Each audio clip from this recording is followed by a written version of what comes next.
चैतन्य मनोभीष्टं स्थापितं येन भूतले स्वयं रूप कदा मह्यं ददाति स्वपदान्तिकं वन्देऽहं श्रीगुरु श्रीयुतपदकमलं श्रीगुरून् वैष्णवांश्च श्रीरूपं सागरजातं सहगण रघुनाथं नितान्तं सजीवं साद्वैतं सावधूतं परिजनसहितं कृष्णचैतन्यदेवं श्रीराधा कृष्णपादान् सहगण ललिता श्रीविशाखान्विताश्च नमो विष्णुपदाय कृष्णप्रेष्ठाय भूतले श्रीमते भक्तिवेदान्त स्वामिनीति नामिने नमस्ते सरस्वती देवे गौरवाणी प्रचारिणे निर्विशेष शून्यवादी पाश्चात्य देश तारिणे जय श्री कृष्ण चैतन्य प्रभु नित्यानंद श्री अद्वैत गदाधर श्रीवासादि गौर भक्त वृंद हरे कृष्णा कृष्णा कृष्णा हरे हरे हरे राम राम राम हरे हरे. हरी बोल. आपण सुरुवातीला मागील चौथा अध्याय डॉक्टर अपर्णा काटे यांनी घेतला. तर त्या चौथ्या अध्यायामध्ये आपण काय शिकलो तर याची एक थोडक्यात रिव्हिजन घेऊयात. चौथा जो अध्याय आहे त्याच्यामध्ये आपण बघितलं की 1 ते 10 श्लोकामध्ये दिव्य ज्ञान म्हणजे जे भगवंतांनी अर्जुनाला जे ज्ञान दिले आणि दुसऱ्या 6 ते 24 अध्यायामध्ये आपण बघितले की कर्मफलांचा अंत, की ज्याच्यामध्ये आपण बघितलं की कर्म विकर्म अकर्म यावर खूप छान माहिती डॉक्टर अपर्णा काटे यांनी सांगितली की त्याच्यामध्ये आपण भगवंतांच्या सेवे प्रित्यर्थ केलेले कर्म किंवा शास्त्रांच्या विरुद्ध केलेले कर्म, आपल्या इंद्रिय तृप्तीसाठी केलेले कर्म आणि चौथा भाग आपण बघितला की यज्ञादी म्हणजे गुरूंची आवश्यकता म्हणजे काय कशासाठी असते. त्याच्यामध्ये आपण बघितलं की गुरु म्हणजे गुरुचे क्षमता काय आहे, चरित्र किंवा परत अजून आपण शास्त्र अध्ययन, इंद्रियांवर संयम कसा केला पाहिजे आणि सर्वोत्तम यज्ञ म्हणजे महामंत्राचा जप. तर हे आपण चौथ्या अध्यायामध्ये बघितले. तर आता आपण 5व्या अध्यायाला सुरुवात करूया. त्या अगोदर या सर्वांचे आजच्या कार्यक्रमामध्ये स्वागत आणि आता आपण 5व्या अध्यायाला सुरुवात करूया. तर 5वा जो अध्याय आहे तर तो पण 5वा अध्याय पण आपण 5 विभागामध्ये डिवाइड केलेला आहे. आजचा कर्म संन्यास योग असे आजच्या अध्यायाचे नाव आहे. तर आपण 5 अध्यायामध्ये आपण बघूया की हा कशा पद्धतीने 5 विभागामध्ये आपण डिवाइड केलेला आहे.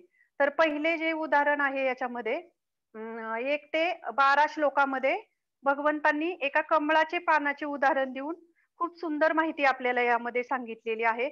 आणि तिसरे 13, 16 या श्लोकांमध्ये 3 कर्ता की आपल्या जीवनामध्ये कशा प्रकारचे 3 कर्ता असतात त्याचं उदाहरण भगवंतांनी दिलेलं आहे. आणि 3 कर्त्यांचं ज्ञान झाल्यामुळे 17 ते 26 श्लोकामध्ये आपण बघू शकतो की आपल्याला समान दृष्टी कशा पद्धतीने प्राप्त होऊ शकते. आणि त्याच्यानंतर अष्टांग योग परिचय याच्यामध्ये 27 ते 28 2 श्लोक आहेत. याच्यामध्ये अष्टांग योगाचा परिचय भगवंतांनी दिलेला आहे. आणि 29वा जो श्लोक आहे की या सर्वांची माहिती आपल्याला मिळाल्यामुळे किंवा आपल्या जीवनामध्ये त्या गोष्टींचे महत्व समजल्यामुळे की एक शांती सूत्र म्हणजे आपल्या जीवनामध्ये कशा प्रकारे शांती येऊ शकते हे आपण बघू शकतो. तर आता आपण एक श्लोक एक मिनिट श्लोक बघूया. 10वा श्लोक भगवद्गीतेतील 5व्या अध्यायातील 10वा श्लोक. तर हा खूप सुंदर श्लोक आहे. तुमच्याकडे भगवद्गीता असेल तर तुम्ही हे करू शकता, ओपन करू शकता तो श्लोक. तर तो श्लोक गाते मी अगोदर. ब्रह्मण्यधाय कर्माणि संगत्याक्ता करोति या लिप्यते स पापेन पद्मपत्रमिवांभसा. यामध्ये भगवंत सांगत आहेत की जो व्यक्ती कर्मफल भगवंतांना समर्पित करून आसक्ती न ठेवता आपले कर्म करतो तो कमलपत्र ज्याप्रमाणे पाण्याने स्पर्शिले जात नाही त्याप्रमाणे पापकर्माने प्रभावित होत नाही. तर अतिशय सुंदर श्लोक आहे हा, की यामध्ये भगवंत 3 गोष्टी आपल्याला शिकवत आहेत त्याच्यामध्ये. त्याच्यामध्ये अगोदर काय सांगतायत, की जसं आपण आपल्या आयुष्यामध्ये अशा पद्धतीने कर्म केलं, जर भगवंत प्रित्यर्थ, भगवंतांना समर्पित ठेवून असे जर आपण कर्म केले, तर ज्याप्रमाणे कमळ कसं मध्ये राहतं, पण त्याला पाण्याचा स्पर्श होत नाही, हे आपण बघू शकतो. तर अगदी त्याप्रमाणे आपलं जीवन सुद्धा पापकर्माने प्रभावित होत नाही. तर खूप सुंदर श्लोक आहे. तर ह्याच्यामध्ये आपण 3 गोष्टी भगवंतांनी आपल्याला सांगितलेल्या आहेत. 3 गोष्टी म्हणजे कुठल्या? की पहिली गोष्ट म्हणजे कम क ह्या हा पहिला विभाग चालू होतोय आपला 1 ते 12 1 ते 12 जे श्लोक आहेत, त्याच्यामधील हा पहिला भाग आहे. तर एक कमळाचे पान म्हणून त्याच्यामध्ये भगवंतांनी ह्याच्याद्वारे आपल्याला खूप छान समजावून सांगितलं आहे. तर पहिलं जे आहे ते म्हणजे कर्तव्य पालन करणे त्याच्यामध्ये आणि दुसरा 3 गोष्टी आपल्याला मध्ये सांगितल्या. पहिले कर्तव्य दुसरे मन कशा ठेवू शकतो. तर आता पहिला आपण बघूया, की कर्तव्याचे पालन करणे. कर्तव्याच्या पालनामध्ये आपण मला वाटतं दुसऱ्या अध्यायात आपण बघितलं ते स्वरूप धर्म आणि स्वधर्म जसे की आपल्या आत्म्याप्रती असणारे कर्तव्य आणि आपल्या शरीराप्रती असणारे कर्तव्य या दोन्हींची आपण माहिती जाणून घेतली होती. तर यामध्ये आपण बघूया की याच्यामध्ये भगवंतांनी आपल्या स्वधर्माला म्हणजे आत्म्याप्रती जे कर्तव्य आहे त्याला अतिशय महत्व दिलेलं आहे. ह्या उदाहरणामध्ये कर्तव्य पालनाच्या मध्ये. तर त्याच्यामध्ये भगवंतांनी आपण बघूया की 4 गोष्टींना महत्व आहे आपल्या कर्तव्य पालनामध्ये. जसं आपल्या स्वधर्मामध्ये शारीरिक कर्तव्यांमध्ये जसे काही कर्तव्य आहेत, तसेच आपल्या आत्म्याप्रती जे असणारे कर्तव्य आहेत, तर ह्या कर्तव्य पालनामध्ये 4 गोष्टी येतात. तर पहिली गोष्ट जी आहे ती म्हणजे भक्तांचा संग करणे. दुसरी आहे ती म्हणजे शास्त्रांचे अध्ययन करणे आणि तिसरी म्हणजे भगवान श्रीकृष्णांच्या नामाचा जप आणि चौथी म्हणजे प्रसाद सेवन करणे. तर आता ह्याच्यामध्ये आपण बघूया की भक्तांचा संघ. तर इथे का म्हटले आहे भक्तांचा संघ? तर आपण पण आपल्या जीवनामध्ये बघू शकतो की एक लहानपणापासून जेव्हा आपले आई वडील आपल्याला काही संस्कार करत असतात, शिकवतात. आपण पण लहानपणापासून ही गोष्ट ऐकलेली असती की चांगल्या मुलांच्या किंवा चांगल्या मुलींच्या संगतीत राहा. जी मुलं हुशार आहेत शाळेमध्ये त्यांच्याशी मैत्री कर आणि अगदी हेच आपण नॅचरली आपल्या मुलांनाही शिकवत असतो. तर का शिकवत असतो हे? की जसं म्हणतात एक म्हण आहे, "जसा संग तसा रंग." जशी तुम्ही संगती घेताल, अगदी त्या पद्धतीने तुमचं जीवन घडेल. तर याच्यामध्ये आपण बघूया, की भक्तांचा संघ. मग याच्यामध्ये एक उदाहरण देते, की आपल्या रोजच्या जीवनामधलं, की एक स्पंज आहे छोटासा. तर तो स्पंज जर तुम्ही गढूळ पाण्यामध्ये जर घातला आणि बुडवला, तर त्याच्यातून जेव्हा तुम्ही तो बाहेर काढताल आणि तो दाबताल, तेव्हा त्याच्यातून काय बाहेर पडेल? गढूळ पाणी सगळं बाहेर पडणार आहे. आणि जेव्हा तुम्ही ते एखाद्या गुलाबजलामध्ये तो स्पंज तुम्ही बुडवताल आणि त्याला जेव्हा बाहेर काढलं जाईल, तेव्हा त्याला तुम्ही जेव्हा दाबताल, तेव्हा त्याच्यातून आपोआप एक सुगंधी जल बाहेर पडेल. म्हणजे तो स्पंज जर तुम्ही गढूळ पाण्यात ठेवला, तर ते गढूळ पाणीच बाहेर काढणार आणि चांगल्या पाण्यामध्ये तुम्ही बुडवला, तर त्याच्यातून चांगलं बाहेर पडणार. तर हे खूप छान उदाहरण आहे, की आपल्या जीवनामध्ये सुद्धा आपण ह्या गोष्टींसाठी खूप अलर्ट राहिलं पाहिजे, की जसे आपण ज्या पद्धतीचा संघ घेतो, ज्या विचारांच्या लोकांच्या संगतीत राहतो, अगदी तसेच जीवन आपले घडत असते आणि त्या प्रकारचे विचार आपल्या हृदयामध्ये रुजत असतात आणि त्या पद्धतीचे जसे विचार आपले रुजतात, अगदी त्या पद्धतीची लाईफस्टाईल आपण जगत असतो. तर याच्यामध्ये म्हणून आपल्याला आपल्या जीवनामध्ये हा संघ खूप महत्वाचा आहे आणि जर आपल्याला आपल्या स्वरूप धर्माचं पालन करायचं असेल, आपल्या आत्म्याप्रतीच्या धर्माचं पालन करायचं असेल किंवा ह्या भगवद्गीतेचं आपल्या जीवनामध्ये खरोखर जर प्रामाणिकपणे पालन करायचं असेल, तर नॅचरल आहे की जे लोक यामध्ये त्यांचं जीवन त्या पद्धतीने जगत आहेत, त्या पद्धतीने प्रामाणिकपणे ते विचार त्यांच्या जीवनामध्ये उतरवत आहेत, तर अशा भक्तांचा संघ आपल्याला घेतला पाहिजे.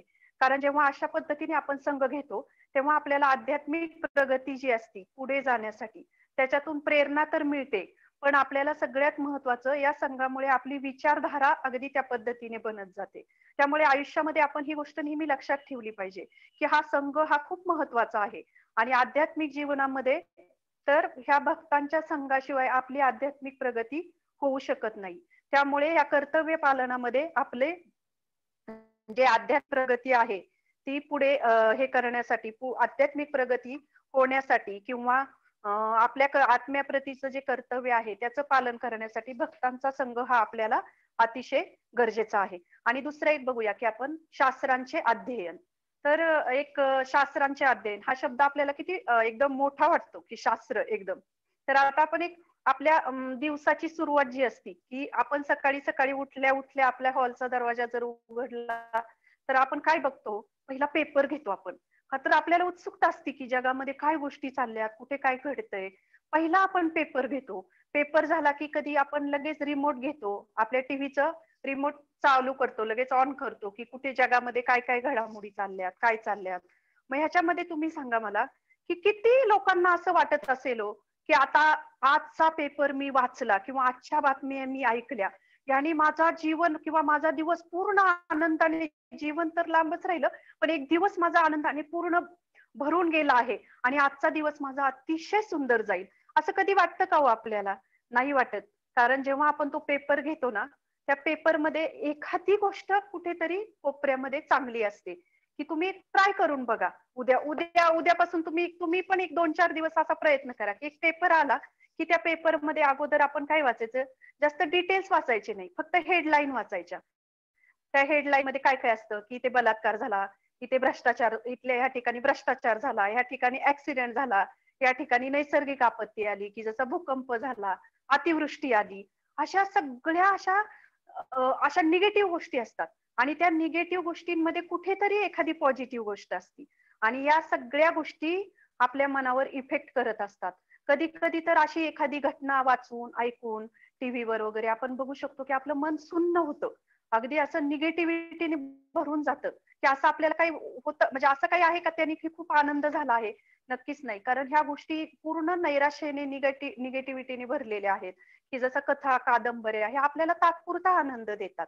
मी असं म्हणत नाही, की आपण काही ह्या गोष्टी ऐकू नये, वाचू नये. नक्कीच आपल्याला आपल्या जीवनामध्ये जगण्यासाठी किंवा आपलं रोजचं जे आपलं गृहस्थी जीवन आहे, त्यामध्ये काही घडामोडी काय चाललेल्या आहेत बाहेर, काय नाही, याच्यासाठी आपल्याला ही गोष्ट अतिशय आवश्यक आहे.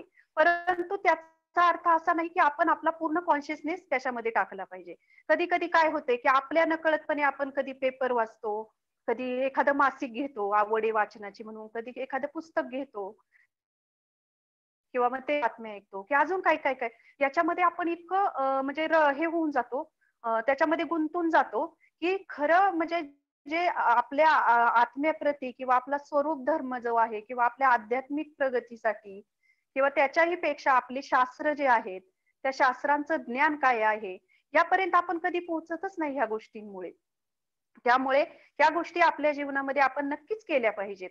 पण त्याच्यासाठी आपण आपला पूर्ण कॉन्शियसनेस किंवा आपली पूर्ण चेतना ही आपण त्याच्यामध्ये नाही टाकली पाहिजे, की एक ठराविक काळापर्यंत ठराविक एक घटनेपर्यंत किंवा ठराविक एक वेळेपर्यंत आपण ते आपल्या ह्याच्यामध्ये ते ज्ञान घेण्यासाठी किंवा ती माहिती ज्ञान नाही म्हणू शकत, पण एक माहिती घेण्यासाठी आपण नक्कीच करू शकतो. मग शास्त्रांचं अध्ययन म्हणजे काय? की जसं भगवद्गीता आहे, की श्रीमद भागवतम आहे. हे कशासाठी अध्ययन करायचं असतं? तर ह्याच्यामध्ये बघू शकतो, की आता श्रीमद भगवद्गीता आहे. तुम्ही आता गीता सारांशचे लेक्चर सर्वजणी अटेंड करत आहात. तर कधी आपण बघतो का हो भगवद्गीता कधी उचकून बघतो का घरी? किंवा काय दिलं आहे भगवद्गीतेमध्ये, भागवतममध्ये? आणि जेव्हा आपण याचं अध्ययन करायला सुरुवात करतो, सगळ्यात महत्त्वाचं म्हणजे आपल्याला आपले भगवंतांशी असणारे नाते हे उलगडते. त्याच्याबरोबरच आपली आध्यात्मिक कर्तव्य असतील किंवा आपल्या जीवनामध्ये आपण याचा कशा पद्धतीने समतोल करायचा आहे, हे शास्त्र आपल्याला शिकवतात. आणि सगळ्यात महत्त्वाचं म्हणजे एका भक्ताचं भगवंतांशी असणारं नातं, हे आपल्याला शास्त्र शिकवतं. त्यामुळे हे ज्ञान आपल्या जीवनामध्ये स्वीकारण्यासाठी या सगळ्या शेड्यूल मधून, आपल्या रोजच्या रुटीन मधून एक ठराविक वेळ आपण नक्कीच काढला पाहिजे, की मला आता शास्त्रांचे अध्ययन करायचे. त्या शास्त्रांच्या अध्ययनामुळे प्रॉपर आपल्याला नॉलेज मिळतं, आध्यात्मिक ज्ञान मिळतं आणि त्याच्यामुळे जीवनामध्ये एक फायदा होतो, की कुणीही येऊन आपल्याला असे हे करू शकत नाही. विचलित म्हणण्यापेक्षा चुकीची माहिती देऊ शकत नाही. जेव्हा आपल्याला शास्त्रांचं प्रॉपर नॉलेज असेल. आपल्याला जर ते नॉलेज नसेल, तर आपल्याला कुणीही चुकीची माहिती दिली, तर आपण त्या चुकीच्या माहितीला बळी पडू शकतो. म्हणून शास्त्रांचे अध्ययन हे खूप महत्त्वाचे आहे, की जेणेकरून आपले भगवंतांशी असणारे नाते आपल्याला समजते. तिसरी गोष्ट म्हणजे ती आहे म्हणजे भगवान श्रीकृष्णांच्या नामाचा जप. हरिनाम किंवा भगवंतांच्या नामाचा जप इतका पवित्र आहे, की तो आपल्या जीवनातील क्लेश दूर करतो आणि त्याचबरोबर आपले जीवन हे आध्यात्मिक दृष्टीने शुभ बनवतो. तर आपली जी जिभा दिलेली आहे, आपण त्या जिभेचा काय वापर करतो? तर आपण त्यांनी खातो, अन्न स्वीकारतो आणि दुसरी गोष्ट म्हणजे आपण बोलतो. बोलतो. तर आपण बोलल्यानंतर आपण एक विचार करूया, की आपण दिवस एक सुरुवात झाली, तर आपण किती गोष्टी ह्या तोंडाने आपल्या जिभेने चांगल्या गोष्टी बोलत असतो. की आपण कितीतरी गोष्टींच्या निगेटिव्ह गोष्टी बोलत असतो किंवा कितीतरी बाहेर बघितलं की आपण एक गॉसिपिंग करणे, इतरांना नावे ठेवणे किंवा बऱ्याच काही गोष्टी असतात की त्याने मन आपलं अगदी क्षुब्ध होऊन जातं.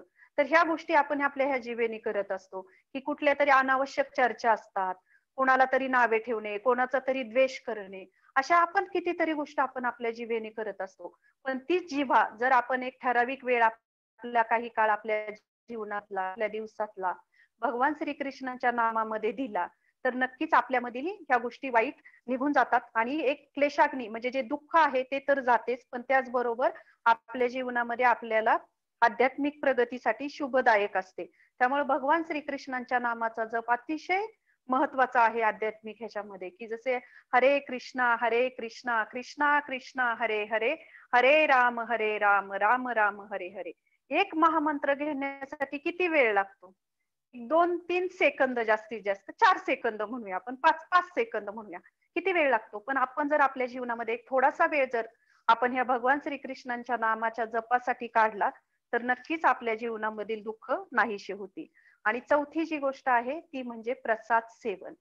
तर आपल्याला एक नेहमी असा प्रश्न, आपण एखाद्या वास्तुशांतीला किंवा पूजेला गेलो, तर आपल्याला एक नेहमी एक असा दृष्टिकोन असतो नेहमी सगळ्यांना, की एखाद्या पूजेला गेलो किंवा वास्तुशांतीला गेलो, की तिथला तो प्रसाद असतो. तो आपण किती आदराने घेतो. जेव्हा वास्तुशांत, मी तर कितीतरी स्त्रियांच्या तोंडून ऐकलेलं आहे आणि ते आहेच हे खरे, की जसं की आपण एखाद्या पूजेला गेलो, वास्तुशांती पूजेला गेलो किंवा सत्यनारायणाच्या पूजेला गेलो, तेव्हा आपण जो तो प्रसाद स्वीकारतो, तेव्हा आपण नॅचरली म्हणतो, किती टेस्ट आहे याला, किती चव आहे. आपण घरी बनवतो पण याला चव नाही येत अशी. हं. तर हा जो प्रसाद आहे ह्याला किती आदराने आपण ग्रहण करतो आणि त्याच्यामध्ये किती भगवंतांचा प्रसाद म्हणून एक भावना असते. तर मग आपण हा प्रसाद आपल्या घरामध्ये का बनवू शकत नाही? आपण सुद्धा 24 तास म्हटलं तरी भगवंतांचा प्रसाद ग्रहण करू शकतो. पण हे कधी करू शकतो? की जसे आपल्या घरामध्ये 3 टाइम जे काही अन्न बनते, 3 टाइम 4 टाइम जो काही जे काही कुकिंग आपण करतो, तर ते सुद्धा आपण भगवान श्रीकृष्णांना ऑफरिंग करू शकतो. तीन तीन एक तुळशी पत्र टाकून भगवान श्रीकृष्णांना आपण एक जे शुद्ध भोग आपण आपल्या जीवनामध्ये लावू शकतो. आणि आपल्याला सुद्धा अगदी 3 नाही 4 टाइम नाही, तुम्ही जेव्हा जेव्हा तुम्ही अन्न ग्रहण करताल तेव्हा तेव्हा तो प्रसादाच्या रूपाने तुम्ही ग्रहण करताल. आणि जेव्हा असा प्रसाद आपण ग्रहण करतो, तेव्हा आपली मन आणि आपली चेतना बदलते. की जसं उदाहरणार्थ, की आपली मुलं जी असतात, एखादी आई आपल्या मुलाला किती प्रेमाने कुकिंग करते, की आपण नेहमी बघतो ना, आपण नेहमी म्हणतो की जसं अन्न जी व्यक्ती बनवते, तिची ती चेतना जी असेल, भावना असेल, त्या अन्नामध्ये उतरते. हं. म्हणून आपण अन्न शक्यतो आपल्या संस्कृतीमध्ये बघतो, की आपण दुसऱ्याच्या हातचं कधी म्हणजे कोणी कसं केलेलं असेल, कुठल्या भावनेने आपल्याला माहित नसतं. पण जशी आई एका मुलाला किती प्रेमाने बनवून देते आणि ते प्रेम त्या आईचं त्या अन्नामध्ये उतरतं. मग जर आपण भगवंतांना जर हा प्रसाद भोग लावला, तर भगवंतांचं प्रेम का बरे त्याच्यामध्ये उतरणार नाही? आणि आपल्याला का बरं त्याचे जे काही सकारात्मक आहेत, त्या प्रसादाचे जे आपल्या मनावर, बुद्धीवर होणारे परिणाम मिळणार नाहीत. कारण कसे आहे, की जसे आपण अन्न खातो, तशी आपली चेतना बनते, तशी आपली बुद्धी बनते. म्हणून जे अन्न स्वीकारतो, म्हणून आपण आपल्या ह्या जीवनामध्ये ह्या गोष्टीला खूप महत्व आहे. कारण जेव्हा आपण जिभेला भगवंतांच्या प्रसादाची ग्रहण करण्याची सवय लावतो, तेव्हा आपोआप आपले मन जे आहे ते नियंत्रणात येते. मन नियंत्रणात येते, बुद्धीमध्ये सात्विकता येते आणि सगळ्यात महत्वाचं, आपल्या जिभेवर आपलं कंट्रोल राहतं, नियंत्रण राहतं. सगळ्या गोष्टी ज्या सुरुवात होती ती जिभेपासून होतात. आपण जे काही कुठली गोष्ट निगेटिव्ह घडली, तर जे काही बोलतो ते वाईट बोलतो. जे काही दुसऱ्यांविषयी हे वाईट गॉसिपिंग असेल किंवा काही कुठली गोष्ट नकारात्मक बाहेर पडते, ती आधी आपल्या तोंडातून बाहेर पडते. आपल्या जिभा ती काम करते. त्यामुळे ह्या जिभेला जर आपण भगवान श्रीकृष्णांच्या प्रसादामध्ये लावले, तर नक्कीच आपल्याला आपल्याला ह्या मनाला आणि आपल्या इंद्रियांना नियंत्रित करण्याची शक्ती मिळेल. तर हे आपण बघितले, की कर्तव्याचे पालन करणे. ह्या 4 गोष्टी याच्यामध्ये आपल्याला शिकवल्या. तर ह्याच्यातून आपल्याला खूप सुंदर असा लेसन मिळत आहे, की या 4 गोष्टीमधून एक आपल्या जीवनामध्ये शिकण्यासाठी. याच्यातून आपण काय शिकू शकतो, की जसं आध्यात्मिक मार्गामध्ये आपण जसे जसे पुढे जातो, तसे तसे पाप कर्म जे आहेत ते आपले आपच म्हणजे स्वतःच आपल्याला सोडून जातात हे पाप कर्म. म्हणजे कसे असते की कुठलीही गोष्ट पॉझिटिव्ह आपल्या जीवनामध्ये आणायची असेल तर आपल्याला त्याच्यासाठी प्रयत्न करावे लागतात कुठलीही गोष्ट. पण इथे बघू शकतो की ह्या 4 गोष्टी आहेत की ह्या आपण आपल्या जीवनामध्ये जर स्वीकारल्या तर आपल्याला कुठलेच परिश्रम करण्याची गरज नाही. हे आपण ह्याच्यातून बघू शकतो. तर ही खूप सुंदर गोष्ट आहे की आपल्या जीवनामध्ये आपल्याला कुठलीच गोष्ट परिश्रम केल्याशिवाय मिळत नाही. पण या 4 गोष्टी मात्र आपण आपल्या जीवनामध्ये स्वीकारल्या तर आपल्याला परिश्रम करण्याची गरज नाही. तर आध्यात्मिक मार्गावर पुढे जाण्यासाठी हे पापकर्म आपल्याला स्वतःहूनच सोडून देतात. तर आता दुसऱ्या ह्याच्याकडे जाऊया आपण, दुसऱ्या स्लाइडकडे वळूया, ही फळाची इच्छा न करणे. तर ही फळाची इच्छा न करणे. तर आपल्या जीवनामध्ये जेव्हा आपण बघतो की कुठलीही गोष्ट असू दे, की आपण जीवनामध्ये नेहमी काहीतरी आपल्याला त्याच्यामध्ये काहीतरी मिळेल मला त्याच्यामध्ये, किंवा एखादी गोष्ट केली तर नक्कीच मला त्याचं काहीतरी फळ मिळेल, किंवा एखादी आता जसं फॉर एक्झाम्पल एखादा मुलगा अभ्यास करतो त्याला अपेक्षा काय असते की मी चांगल्या मार्काने पास होईल. एखादा आपण बिझनेस चालू करतो तेव्हा त्याच्यातून आपण प्रयत्न करतो, त्याच्यातून आपल्याला काय अपेक्षित असतं, मला सक्सेस मिळेल. तर ही काही खूप म्हणजे वाईट गोष्ट नाहीये. परंतु जेव्हा आपण असे कुठल्याही गोष्टीचे प्रयत्न करतो तेव्हा आपण प्रयत्न करावे, पण त्याच्याबरोबर आपली आसक्ती ठेवू नये. कारण जितकी आपण आसक्ती ठेवू तितके आपले जीवन हे दुःखी होऊन जाते. जीवनातील जितकं म्हणजे आपल्या जीवनामध्ये रिझल्ट असतो, की आता उदाहरणार्थ एखादं उदाहरण बघूया आपण, की एखादी गोष्ट मिळवण्यासाठी आपण खूप कष्ट केलेत जीवनामध्ये आणि ती कष्ट करत करत ती जर आपल्याला मिळाली नाही तर आपल्याला त्याची निगेटिव्हिटी येते, एकदम प्रचंड निगेटिव्हिटी येते. आणि दुसरी गोष्ट जर ती मिळाली तर त्याचा आपल्याला खूप आनंद होतो. तर हे किती आहे, हे तराजू आहे, हे पारड आहे. कधी हे वर जातं, कधी हे खाली जातं, कधी हे वर जातं, कधी हे जातं, कधी काही गोष्टी मिळतात, कधी नाही मिळत. मग हे आयुष्यामध्ये निरंतर चालू असतं. पण त्याचा परिणाम मात्र आपल्या मनावर होत असतो. कारण जितकं आपण त्याच्याशी आसक्त राहू जीवनामध्ये त्या गोष्टीशी, आणि ती गोष्ट जितकी आपल्यापासून दूर जाईल, किंवा ती मिळाली तरी ती दूर गेली, किंवा ती नाही मिळाली तरी आपल्याला त्याचं अतिशय दुःख होत असतं. त्यामुळे जीवनामध्ये आपण एखादी गोष्ट करावी, पण भगवंत सांगत आहेत की त्याची अटॅचमेंट, त्याची आसक्ती धरू नये. ती धरली तर आपल्याला दुःख हे खूप. तर खूप सुंदर लेसन ह्याच्यातून आपल्याला मिळत आहे, ह्या फळाच्या अपेक्षा, की तुम्ही जितक्या काही गोष्टी आपल्या जीवनामध्ये असतील भगवंतांना सेंटर ठेवून केल्या, कुठली गोष्ट आपण भगवंतांना अर्पण करायची आहे ह्या भावनेने केली, जरी बरे एखादी गोष्ट आपल्याला मिळाली किंवा एखादी गोष्ट नाही मिळाली तरी ती आपण काय विचार करू की ती भगवंतांच्या कृपेने मिळालेली आहे. आणि जरी नाही मिळाली हो, ती भगवंतांची कृपा आहे. जेव्हा अशी भावना आपण ठेवू तेव्हा आपले जीवन हे अतिशय शांत होऊन जाते. अगदी शांततेने आपण जीवन जगू शकतो. पण हीच गोष्ट जर आपल्या कर्मफळाप्रती आपण जितके आसक्त राहू तितके जीवन हे आपले अशांत राहणार. आपण आपल्या जीवनामध्ये आपण मागे वळून बघू शकतो. प्रत्येकाच्या जीवनामध्ये काही ना काही गोष्टी अशा घडलेल्या असतात की आपल्याला खूप त्याची अटॅचमेंट असते किंवा ती मिळवण्याची इच्छा असते. आणि जेव्हा ते मिळत नाही तेव्हा आपलं जीवन अगदी क्षुब्ध होऊन जातं. तेव्हा आपण एक विचार केला पाहिजे की असं जेव्हा आपल्या जीवनामध्ये घडत असेल तेव्हा आपण नक्कीच आपल्या मागे वळून बघितलं पाहिजे की आपल्याला एखाद्या गोष्टीची अतिशय आसक्ती तर नाही ना. आणि सगळ्यात महत्वाचं याच्यामध्ये माणूस व्यक्ती जो आहे हा प्रत्येक परिस्थितीमध्ये लाभ आणि हानी हा विचार सदैव करीत राहतो. की कुठलीही गोष्ट मी मगाशी सांगितल्याप्रमाणे की व्यवसाय असू दे किंवा काही असू दे, की जेव्हा आपण नेहमी या गोष्टींनी चिंतित असतो.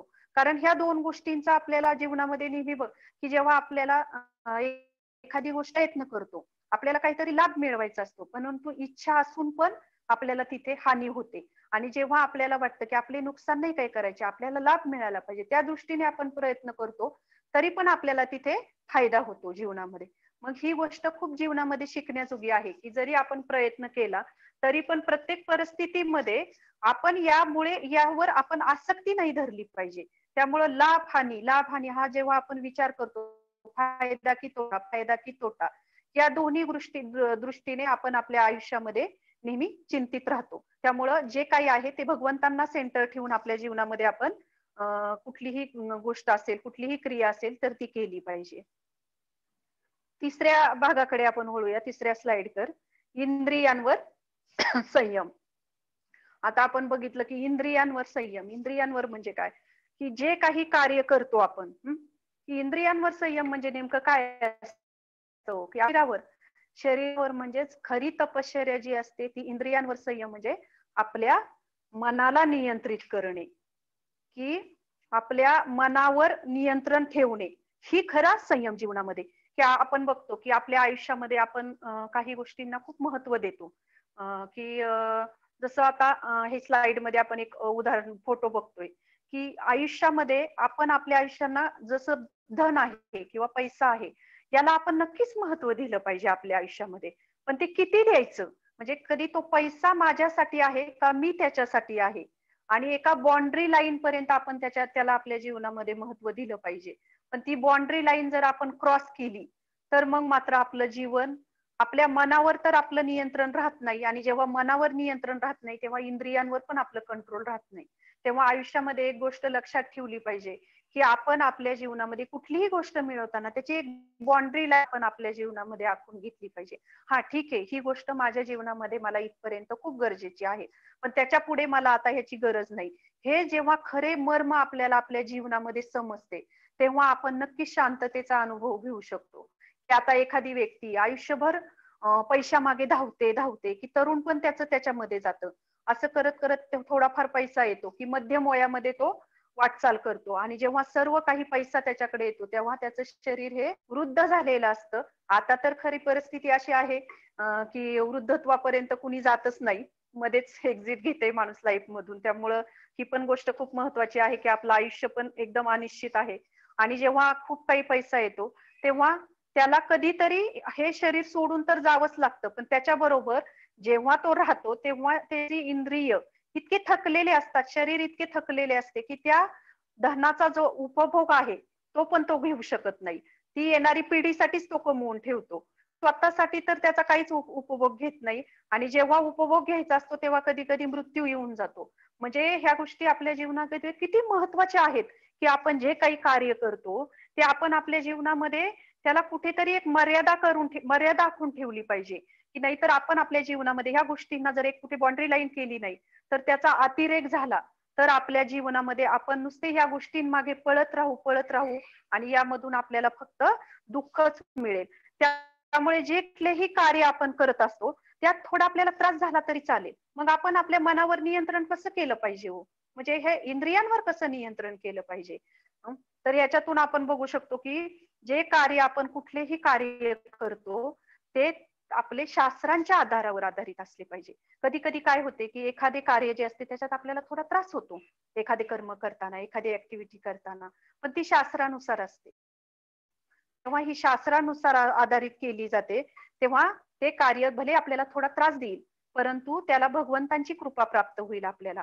आणि एखादी गोष्ट क्षणिक आनंद देणारी असते, परंतु ते तात्पुरते असते तो आनंद. म्हणून पण त्याच्यातून आपल्याला पुढे जाऊन ते शास्त्राच्या विरुद्ध असेल ते कार्य. भले तुम्हाला ते आनंद देईल, पण ते काही काळापुरताच आनंद देईल, पण त्याचे परिणाम आपल्याला भोगावे लागतील. म्हणून आपल्या जीवनाचे प्रिन्सिपल हे नाही, की माझ्यासाठी योग्य काय आहे, माझ्यासाठी फायदा काय आहे, माझ्यासाठी तोटा काय आहे. तर यापासून संरक्षण करणे हे प्रिन्सिपल आपले जीवनाचे नसावे, तर शास्त्रांवर आधारित माझ्यासाठी काय अयोग्य आहे, तर हे आपल्या जीवनाचं प्रिन्सिपल असलं पाहिजे. त्यामुळे ही गोष्ट अतिशय महत्वाची आहे, की आपण आपल्या शास्त्रानुसार आपली लाईफस्टाईल असेल किंवा जे आपलं जीवन जगण्याच्या गोष्टी असतील, ज्या काही कृती असतील, रोजचं दैनंदिन जगणं, तर हे शास्त्रांवर आधारित जेव्हा आपण ठेवू, तेव्हा आपल्याला नक्कीच आपल्या जीवनामध्ये दुःख येणार नाही. तर आता आपण बघू, की इंद्रियांवर संयम म्हणजे इंद्रियांवर संयम किंवा मनावर नियंत्रण हे आपण का करू शकत नाही? कशामुळे होत नसेल आपल्या जीवनामध्ये ह्या गोष्टी? तर त्याला पण एक कारण आहे. त्याला कारण कुठले आहे, की धर्म. धर्म जो असतो ना, तो आपल्या जीवनामध्ये पाहिजे. तो जर धर्म नसेल, धर्माचं तुम्ही रक्षण केलं, तर धर्म तुमचं रक्षण करेल. आणि जर तुम्ही धर्माचं रक्षण केलं नाही, धर्मही तुमचं रक्षण करणार नाही. तर या नियंत्रित करण्यासाठी आपल्याला आपल्या जीवनामध्ये धर्माचं पालन करणे खूप गरजेचं आहे. तर हा धर्म म्हणजे काय आहे किंवा या धर्माचे पिलर आहेत, 4 पिलर आहेत, स्तंभ आहेत, तर ते आपण बघूया. तर ह्या धर्माचं आपल्या जीवनामध्ये पालन करण्यासाठी अतिशय गरजेचं आहे. तर हे धर्म जो आहे तो तो 4 पिलरवर आधारित, 4 खांब आहेत या धर्माचे. तर पहिला बघूया आपण. दुसरा आहे सत्य, तिसरा आहे तप आणि चौथा आहे पवित्रता. तर दया म्हणजे काय, की दया असे नाही, दया ह्याचा अर्थ असा होत नाही की आपले जवळचे जे व्यक्ती आहेत त्यांच्यावर आपले प्रेम आहे, नातेवाईकांवर प्रेम आहे. तर दयेचा अर्थ हा त्याच्याही पुढे जाऊन व्यापक स्वरूपात आहे दया म्हणजे. आणि दुसरं म्हणजे सत्य. सत्य जे जीवन आपण जगतो ते सगळे सत्याच्या आधारावर असले पाहिजे. त्यामुळे हा धर्माचा दुसरा खांब आहे सत्य. तप, तप मी जे मगाशी म्हटलं की तप म्हणजे आपल्या मनाला आपण कशा पद्धतीने नियंत्रण करू शकतो, ही आपल्या जीवनामधील तपश्चर्या आहे. आणि चौथी गोष्ट म्हणजे पवित्रता. पवित्रता म्हणजे आपली शारीरिक पवित्रता तर आहेच, पण त्याच्याबरोबर त्याच्याही पेक्षा पुढे जाऊन महत्वाची म्हणजे आपल्या मनाची शुद्धता आणि मनाची पवित्रता. तर हे 4 खांब आहेत आपल्या जीवनामध्ये धर्माचे. आणि या धर्माच्या 4 खांबांचं जर तुम्ही तुमच्या जीवनामध्ये संरक्षण केलं तर हा धर्म रक्षण करेल. तर आपण बघूया, तर हे 4 खांब जे बघितले, पण हे कशावर आधारित आहेत, की कशामुळे हे 4 खांब आपल्या जीवनामध्ये डळमळीत होतात. तर हे पहिला दुसऱ्या स्लाइडकडे जाऊया आपण, की दया. दया जो पहिला जो खांब आहे, तर हा कशामुळे ढासळतो आपल्या जीवनामध्ये? तर आपण हा खूप महत्वाचा हे आहे, की आपण मी मगाशी म्हटल्याप्रमाणे, की असे नाही की आपले नातेवाईक असतील, आपले जवळचे कोण असतील, विशेष आपण दयाभाव दाखवला पाहिजे. नाही, की आपली ही दया आहे हृदयातली, ती इतर प्राणी मात्रांप्रतीही आली पाहिजे हृदयातून.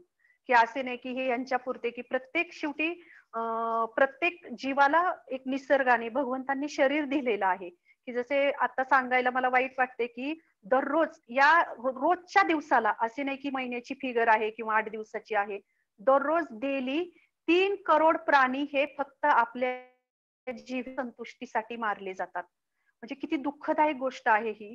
तुम्ही बघा ना, की 3 करोड हा आकडा म्हणजे त्याच्यामध्ये समुद्री जलचर आले, जलचर प्राणी आले, द्विपाद आले, सरपटणारे आले, सगळ्या प्रकारचे प्राणी पक्षी आले, की 3 करोड प्राणी हे फक्त आपल्या जिभेच्या संतुष्टीसाठी मारले जातात. किती वाईट आहे हे, किती दुःखदायक आहे, की एखाद्याचं प्रत्येकाला शरीर दिलं आहे निसर्गाने. भगवंताने प्रत्येकाला त्याचं शरीर दिलेलं आहे. जसे आज आपल्या शरीराला कुठे हाताला काही टोचले किंवा ओरडले तर आपल्या डोळ्यातून टचकन पाणी येते. का तर आपलं शरीर ते प्रिय आहे आणि सगळ्यात महत्त्वाचं वेदना होतात आपल्याला थोडा जरी त्रास झाला. आणि मग जर एखाद्याचं शरीर जर आपण त्याच्याकडून हिरावून घेत असेल, तर ते किती म्हणजे त्यांनी आपल्या मनाची, हृदयाची संवेदना बोथट होतात या कृतीमुळे. त्यामुळे आपल्याला कोणाचा अधिकार नाहीये, की आपल्या प्रत्येकाला प्रत्येकाचं शरीर प्रिय आहे. प्रत्येकाला शरीर भगवंताने निसर्गाने दिलेलं आहे. त्यामुळे आपल्याला ते हिरावून घेण्याचा अधिकार नाही. आणि जेव्हा आपण अशा पद्धतीने करतो किंवा आपल्यामधील दयाभाव जो आहे तो नष्ट होतोच, पण त्याच्याबरोबर एक संवेदना जी असती मनाची. बघा ज्यांना कोणाला लहान मुलं असतात, लहान मुलं खूप निरागस असतात. त्यांच्या समोर जर तुम्ही थोडीशी जरी अशी गोष्ट एखाद्या प्राण्याला काही हे केलं, डिवचवलं, त्यांना खूप वाईट वाटतं प्राण्यांप्रती असेल किंवा की त्याला किती वाईट वाटलं असेल, त्याला किती त्रास झाला असेल. मुलं हे नॅचरली बोलतात. तसे जेव्हा ह्या आपल्या संवेदना बोथट होऊन जातात अशा मांसाहाराच्या गोष्टींमुळे, त्यामुळे जो दयेचा जो स्तंभ आहे तो मांसाहाराला जातो. त्यामुळे हा दयाभाव हा आपला स्वतःच्या शरीरापुरताच न ठेवता इतर प्राण्यांप्रतीही आपण दाखवला पाहिजे. आणि दुसरी गोष्ट म्हणजे आहे ती दया, सॉरी सत्य. सत्य. तर सत्यता म्हणजे काय, की आपल्या जीवनामध्ये जे काही गोष्ट आपण करतो, जीवन जगतो, ते नेहमी सत्याच्या आधारावर असले पाहिजे. आपल्यामध्ये पण एक आपल्या संस्कृतीमध्ये संस्कार आहेत, की आपल्या आई वडिलांनीही आपल्याला बालपणापासून ह्या गोष्टी शिकवलेल्या असतात, की खरे बोलले पाहिजे, खरे जे काही असेल ते आपण खरे सांगितले पाहिजे. मग ही गोष्ट पहिल्यापासून आपल्या संस्कृतीमध्ये आपल्याला सगळ्यांना शिकवलेली आहे. मग ही सत्यता कशामुळे ढासळते आपल्या जीवनामध्ये? तर ही सत्यता जी आहे ती म्हणजे जुगार. जुगार म्हणजे काय? तर द्यूत क्रीडा, की ज्याच्यामध्ये कितीतरी आपण बघू शकतो, की किती अशी कुटुंब आहे त्याच्यामध्ये, त्या जुगारामध्ये, समाजामध्ये बघू शकतो, की अशी उद्ध्वस्त झालेली आहेत. याने का बरं आपल्यामधलं सत्यता नाहीशी होते? कारण तो गेमच असा आहे, की जेव्हा तुम्ही तो खेळला जातो, तेव्हा त्याच्यामध्ये तुम्ही खरे बोला, खोटे बोला, तुम्हाला कुठल्याही ह्याच्यामध्ये ते जिंकायचंच आहे. तुम्हाला त्याच्यामध्ये काही फरक पडत नाही, की आता मला हे मी सत्य बोलायचंय, मग मला हे जिंकायचंय, मग असं नाही. त्याच्यासाठी फक्त त्याला ते म्हणजे जिंकणे आणि त्याच्यामध्ये त्याचं माइंड जे असतं, ते पूर्ण इतकं इन्व्हॉल्व्ड होऊन जातं, की ते दुसरा विचारच करत नाही. मग सत्य असत्य ही बाजू पूर्ण झाकून जाते आणि जिंकणे हे त्याच्यासाठी महत्वाचे असते. अशा वेळेस आपलं मन हे पूर्ण विचलित होऊन जातं आणि असा पण जुगारामध्ये जुगारच असा नाही. तुम्ही बघू शकता की अशा कितीतरी ऍक्टिव्हिटीज आहेत की स्टॉक मार्केट ज्याच्यामध्ये कितीतरी लोक पैसे लावतात आणि पैसे लावल्यानंतर तो एक एक प्रकारचा जुगारच असतो. तुम्ही नेहमी बघा की ते नेहमी खालीवर त्याचे आकडे होत असतात आणि ज्या पद्धतीने ते आकडे होत असतात तो व्यक्ती त्याच्यामध्ये पूर्ण हा आता माझा फायदा झाला, आता माझा तोटा झाला. मग ती ऍक्टिव्हिटी कशी चालली आहे, म्हणजे कशाच्या आधारावर चाललेली आहे, याचं त्याला भान राहत नाही. त्याच्यामध्ये त्याला जिंकणे ही एकच गोष्ट असती किंवा सत्य असत्य म्हणजे ह्या गोष्टीचा तो विचारच करत नाही. त्याच्यासाठी फक्त फायदा काय आहे ह्या गोष्टीचा तो विचार करतो. त्यामुळे अशा काही ज्या गोष्टी असतात ना, तर त्यामुळे आपण बघतो की समाजामध्ये अशी किती कुटुंब जे मी मगाशी म्हटल्याप्रमाणे उद्ध्वस्त झालेले बघतो. त्याला कारण हे आहे की सत्यतेचा खांब त्या व्यक्तीच्या जीवनामध्ये राहत. अशामध्ये त्याचं मन, शरीर पूर्ण इन्व्हॉल्व्ह होऊन जातं आणि त्याच्यामुळे तो सत्यतेचा खांब ढासळतो. तर हा आपल्या जीवनामध्ये अतिशय महत्वाचा एक पिलर आहे. आणि तिसरा म्हणजे तप. तप म्हणजे काय? हं? की तपामध्ये आपण बघू शकतो की ऍक्च्युली तप म्हणजे काय असतं. तप म्हणजे काय असं व्रत वैकल्य करणे किंवा काय हे तप नाहीये. की तप म्हणजे काय की जसे आपण आपल्या काही ड्रिंक घेणारे लोक असतात की आपण दारू, धूम्रपान करणारी लोक किंवा नशिल्या जे काही ड्रग्स वगैरे अशा गोष्टींचं सेवन लोक करत असतात. याच्यातून काय होतं की मनावरचं कंट्रोल त्या व्यक्तीचं पूर्ण जातं. की या जेव्हा व्यसनांच्या आहारी ती व्यक्ती जाते तेव्हा मनावरचं नियंत्रण जातं. तर याच्यामध्ये आपण बघतो की आपण उदाहरणार्थ रस्त्याने सुद्धा आपण किती जणांनी असं बघितलं असेल, एखादी ड्रिंक घेतलेली व्यक्ती जर असेल, दारू पिलेली, तर ती चालती कशी, बोलते कशी, त्याच्यावरूनच आपण ओळखतो की हा पिलेला आहे म्हणून. हे कारण त्याचं स्वतःच्या शरीरावर नियंत्रण नसतं आणि दुसरी शरीरावर तर नियंत्रण नसतंच, पण मनावरही नियंत्रण राहिलेलं नसतं. त्यामुळे ती व्यक्ती त्या तंद्रीमध्ये असती आणि बडबड बडबड बडबड कारण तिला पण समजत नसतं की आपण काय वागतोय, आपण काय बोलतोय. त्यामुळं ही जे आहे ना, ह्या गोष्टी ज्या आहेत ना, ह्या व्यसन करणाऱ्या, ह्या पूर्ण आपल्या मनावर आणि इंद्रियांवर नियंत्रण मिळवतात, आपल्या इंद्रियांवर. त्यामुळे कुठलीही गोष्ट ही जी आहे व्यसन करणारी, ज्याच्याबद्दल आपल्याला कधी कधी बघा तुम्ही की ड्रिंक घेणारे लोक त्यांना जर ते मिळालं नाही, त्यांचे हातपाय असे थरथर कापतात, असे थरथर काप कारण त्यांचं पूर्ण मनावरचं नियंत्रण ढासळलेलं असतं. त्यांच्या शरीरासाठी ती गोष्ट पाहिजेच असते त्यांना.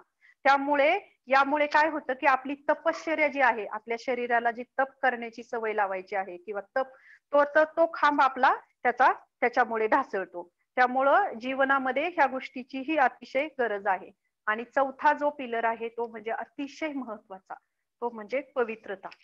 पवित्रता म्हणजे कशी की जसे समाजामध्ये सगळ्यात उलथापालथ कुठल्या गोष्टींनी होत असेल तर अनैतिक संबंधांनी, व्यभिचार यांनी तर समाजामध्ये तर होतेच, पण त्या व्यक्तीचं आयुष्यही पूर्ण उद्ध्वस्त होऊन जातं. की आपण पेपरमध्ये कितीतरी बातम्या ऐकतो किंवा वाचतो की एखाद्या पतीने प्रेयसीसाठी पत्नीची हत्या केली किंवा पत्नीने प्रियकरासाठी पतीची हत्या केली. अशा कितीतरी घटना असतात. आपण बघू शकतो की कितीतरी गोष्टींमध्ये यांचं जीवन उद्ध्वस्त होऊन जातं. हे अनैतिक. याच्यातून सगळ्यात महत्वाचं आपली शरीराची जी पवित्रता असते ती तर हे होतेच, पण त्याच्याही पेक्षा वाईट मन आपलं पूर्ण मलिन होऊन जातं. मन अशुद्ध बनतं आपलं आणि अशा अशुद्ध मनाने किंवा आपण एखाद्या कुटुंबामध्ये जर अशी घटना बघितली तर त्या व्यक्तीचं कुटुंब उद्ध्वस्त होतं. धार्मिक गोष्टी तर त्याच्यासाठी खूप लांब राहिल्या. धर्माचं पालन करणे किंवा भक्ती मार्गाचं ही गोष्ट तर त्याच्यासाठी ती लांबच राहिली. पण त्याच्या कुटुंबच त्याचं उद्ध्वस्त होऊन जातं ह्या गोष्टींमध्ये. त्यामुळे समाजामध्ये अशा प्रकारचा व्यभिचार जर बोकाळला तर पूर्ण समाज व्यवस्था बिघडून जाते. जर कोणाला असे काही करायचे असेल तर त्यांनी विवाह करावं, एकनिष्ठ राहावं. कोणाशी तरी एखाद्या स्त्रीने पुरुषाशी किंवा पुरुषाने स्त्रीशी त्यांनी विवाह करून एकनिष्ठ राहिलं पाहिजे. पण अशा प्रकारच्या व्यभिचाराला आपले शास्त्र असतील, आपली संस्कृती असती, असेल तर याला आपला पूर्ण विरोध आहे की ही गोष्ट समाजासाठी, त्या व्यक्तीसाठी आणि धर्मासाठी अतिशय घातक आहे. त्यामुळं हा चौथा पिलर अतिशय महत्वाचा आहे. तर ह्या 4 गोष्टी ज्या आहेत, तर ह्याच्यामध्ये आपण एक अनमोल असं लेसन आपण ह्याच्यामध्ये शिकू शकतो किंवा एक शिकवण आपल्या जीवनामध्ये आपण घेऊ शकतो की जसे की तुम्ही जर पाप कर्म तर त्याचा दंडही तुम्हाला मिळणार नाही. आणि जर तुम्ही हा प्रकृतीचा नियम आहे आणि जर चुकीचे काम केले तर त्याला दंडही मिळणार. की आता पाप कर्म केले नाही तर तुम्ही जर धर्माचं पालन केलं तर तुम्हाला त्याचा दंड मिळणार नाही. हा निसर्गाचा नियम आहे. आणि जर चुकीचं काही केलं तर त्याला दंड मिळणारच आहे. हा काही आपण सरकारी हिशोब नाही आहे की आपण आपल्या समाजामध्ये बघतो सरकार भरपूर प्रयत्न करतं की सरकार कायद्याचं पालन केलं जावं किंवा एक डिसिप्लिन राहावा ह्याच्यामध्ये. तर कधी कधी त्याच्यामध्ये आपण बघतो की एखादा प्रामाणिक व्यक्ती असेल तर त्यालाही त्याची शिक्षा कधी कधी तो प्रामाणिक असतो तरी त्याला शिक्षा भोगावी लागते. कधी कधी एखादा अप्रामाणिक असेल तो सुटून जातो. तर ही गोष्ट खूप म्हणजे हे आपल्या ह्याच्यामध्ये दोष आहेत काय काय. पण निसर्गाचा जो प्रकृतीचा जो हे आहे कायदा आहे तिथे मात्र सीसीटीव्ही बसवलेले आहेत. त्याच्यातून आपली मात्र सुटका नाही. तर हे एक खूप छान टीचिंग आपण आपल्या जीवनामध्ये घेऊ शकतो. आता आपण दुसऱ्या श्लोकाकडे वळूया. 5.13 श्लोक आहे हा.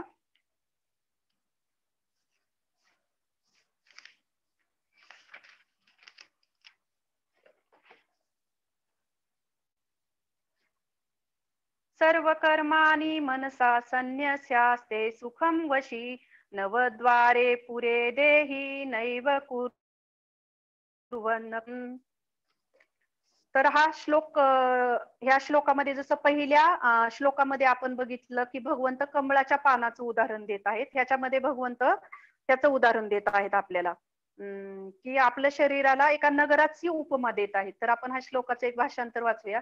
जेव्हा देहधारी जीव आपली प्रकृती संयमित करतो आणि मनाद्वारे सर्व कर्मांचा त्याग करतो तेव्हा तो कर्म न करता तसेच कर्म न करविता 9 द्वारे असलेल्या या नगरात भौतिक शरीरात म्हणजे सुखाने राहतो. तर हा जो आहे तर भगवंतांनी ह्याला 9 द्वाराची नगरी अशी उपमा दिलेली आहे. तर हे 9 द्वार कोणते ह्या शरीरामध्ये आपण बघूया.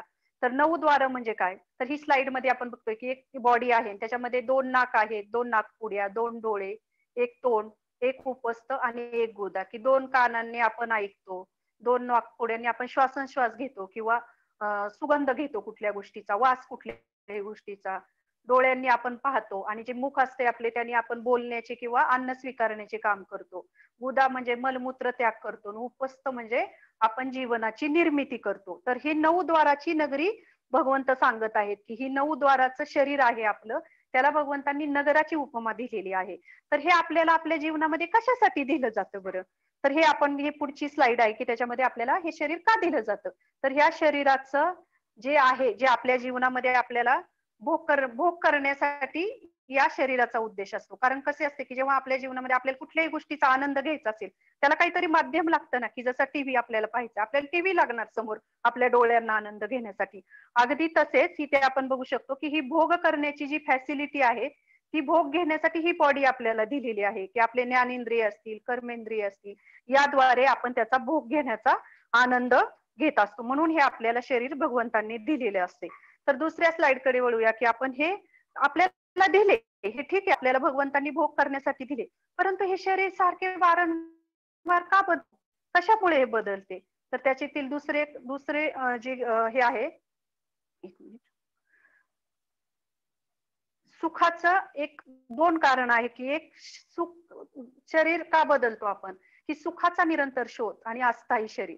म्हणजे आपल्या जीवनामध्ये आपण नेहमी सुखाचा शोध घेत असतो, आनंद मिळवण्यासाठी प्रयत्न करत असतो आणि त्याच्यामध्ये आपण इतके वागतो की कधी कधी आपण बघतो की आपण त्या सुखाचा म्हणजे एक गोष्ट मिळाली की त्याला अजून आपल्याला सुख पाहिजे असते, दुसरी गोष्ट मिळाली की नाही मला अजून आनंद मिळेल.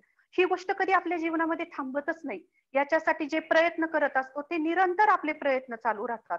आपले शरीर संपते, आपले शरीर थकते परंतु आपले प्रयत्न थांबत नाहीत. आणि हे जे प्रयत्न किंवा जे आपल्या अपूर्ण राहिलेल्या इच्छा हेच आपल्याला दुसरे शरीर स्वीकारण्यास भाग पाडते. त्यामुळे आणि हे शरीर अस्थायी आहे की तुमचे प्रयत्न थांबणार नाही पण हे शरीर थांबणार आहे. हे शरीर थकणार आहे, त्यामुळे ह्या शरीराचं एक हे आहे की ते अस्थायी आहे. त्यामुळे हे शरीर आपले बदलत राहते, का तर आपल्या अपूर्ण राहिलेल्या इच्छा दुसऱ्या देहामध्ये आपल्याला घेऊन जातात. आणि दुसरी म्हणजे तिसरी गोष्ट, दुसरी अजून एक ह्याच्यातून काय शिकू शकतो आपण, की या प्रक्रियेचा परिणाम काय असतो. की हे शरीर बदलल्याने आपल्याला काय परिणामांना सामोरं जावं लागतं, की कष्ट. कष्ट आपण बघतो की जन्म, मृत्यू, जरा, व्याधी ही कोणालाच चुकली नाही. तुम्ही कुठल्याही शरीरामध्ये, तुम्ही प्राण्यांचं शरीर बघा किंवा आपलं मनुष्याचं शरीर बघा, जन्म, मृत्यू, म्हातारपण, वृद्धावस्था किंवा मृत्यू हे कोणालाच चुकलेलं नाही. आणि मागच्या लेक्चरमध्ये पण काटे मॅडम यांनी सांगितले की कसे आपल्याला आदिदैविक, आध्यात्मिक, आदिभौतिक क्लेश असतात. काही आपल्या शरीरापासून येणारे, कधी आपल्या मनापासून येणारे, इतर जीवांप्रती असणारे किंवा निसर्गापासून येणारे. हे कष्ट कोणत्याही व्यक्तीला चुकत नाही किंवा कुठल्याही प्राण्याला चुकत नाही. त्यामुळे जेव्हा हे देहाची प्रक्रिया असती बदलण्याची, तर हे कष्ट प्रत्येकाच्या जीवनामध्ये स्वीकारावीच लागतात, ते येतातच आपल्याला.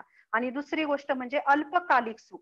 अल्पकालिक सुख म्हणजे काय, की उदाहरणार्थ आपण आपल्या जीवनामध्ये बघतो, आपले आई वडील जे आहेत, ते आपले आई वडील आपल्याला किती प्रिय असतात, पण कधीतरी आपले आई वडीलही आपल्याला सोडून जातात. पती पत्नीचं नातं असतं, कधी पती अगोदर सोडून जातो, पत्नी अगोदर सोडून जाईल. आपली मुलं आपल्याला प्रिय असतात, पण मुलांचाही विरह आपल्याला सहन करावा लागतो.